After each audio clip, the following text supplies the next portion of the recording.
He laid out the foundations and the rules of Islam, and he created the foundations of a new Muslim community. But by this time, he was 60 years old and his health was beginning to fail. In that year, he came to Mecca for the last time, and he performed his first and only Hajj, the pilgrimage.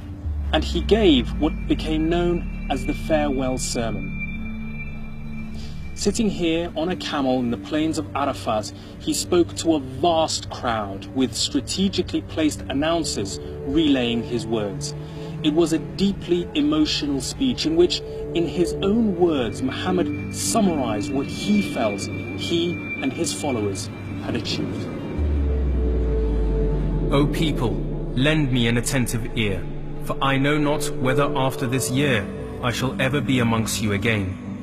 Therefore listen carefully to what I am saying, and take these words to those who could not be present here today. You see in the final sermon this heartfelt plea from the Prophet, warning the Muslims about certain things, advising them about certain things. You can see his worries for the future of the Muslims, and that these words are something that they should take note of, and they should hang on to, and they should be aware, because in here is a very, very important message for every Muslim. Do not therefore do injustice to yourselves. Remember, one day you will meet Allah and answer your deeds. So beware, do not astray from the path of righteousness after I am gone.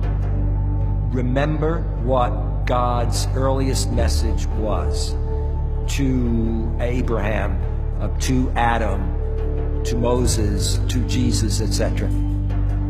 And remember that the only real reality, the ultimate reality, is the one true God. And that God is the creator, sustainer, and judge of the universe. All mankind is from Adam and Eve. An Arab has no superiority over a non-Arab, nor a non-Arab has any superiority over an Arab. Also, a white has no superiority over black, nor a black has any superiority over white, except by piety and good action. He's saying all humans are one. God has called you from the tribalism of paganism and its pride in ancestors. But remember, all men come from Adam, and Adam came from dust.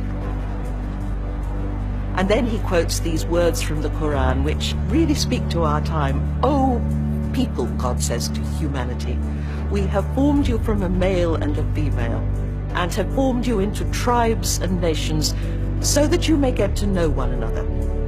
Not so that you may fight or oppress or occupy or convert or terrorize, but so that you may get to know one another." All those who listen to me shall pass on my words to others, and those to others again. And may the last ones understand my words better than those who listen to me directly. Be my witness, O Allah, that I have conveyed your message to your people. And he asks them, "O people, O Muslims, have I fulfilled my mandate to you?" And they cry, "Nam." Yes, and it rings around. And he asks them 3 times, "Have I?"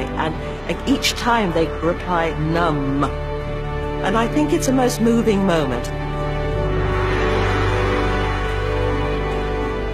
Well, that's his summation of his life. So he emphasizes all the principles that he's been teaching for the last 23 years. He says, for example, there's no difference between Arab and non-Arab. Look after your family. So it's kind of summation of his life. If you did nothing else, but simply read the last sermon, you will get the essence of the life of Muhammad. The Prophet's final sermon sets the agenda for modern, contemporary Muslim society. It shows where we failed, and it shows where we have to try to get to. It sums up the transformative mission that was the life of the Prophet. After his farewell pilgrimage, Muhammad returned to his small house in Medina, exhausted. He had begun to have headaches and fainting fits.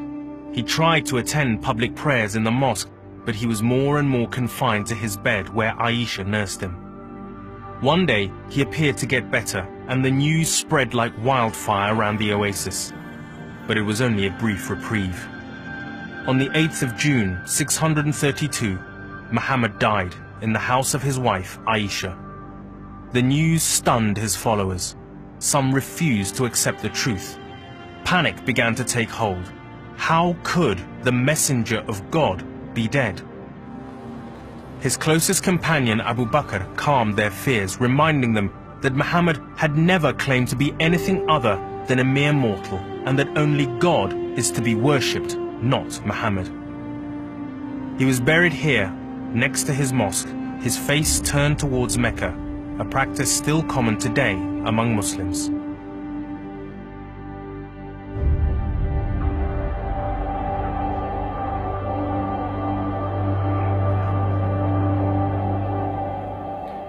Within 100 years, Muhammad's message had spread across the world, as far as India and China in the east, and as far as North Africa and Spain and France in the west.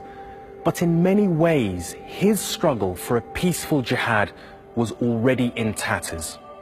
Within just a generation of Muhammad's death, his closest companions and family were already squabbling, breaking out into open and bloody warfare that led to the deep schism that still exists within the Muslim world today between Sunni and Shia. But today, Muhammad's message seems under threat like never before. Many Muslims feel humiliated and condemned by the sheer power of Western culture and military might, whilst many in the West see Islam as the religion of some of the most oppressive states on earth, a violent, intolerant faith. But the question is, how much of this can be blamed on Muhammad himself? Muhammad left the world with three things: his faith in God, the example of his own life, and above all else, the Quran itself. Now, people will always choose and highlight those aspects of his life they want to support their own arguments whilst ignoring the rest. But if we examine his life in total, we find that he left Arabia a better place than he found it. When faced with persecution, he chose to suffer rather than to retaliate. Although he fought many military battles, he turned his back on war when he could.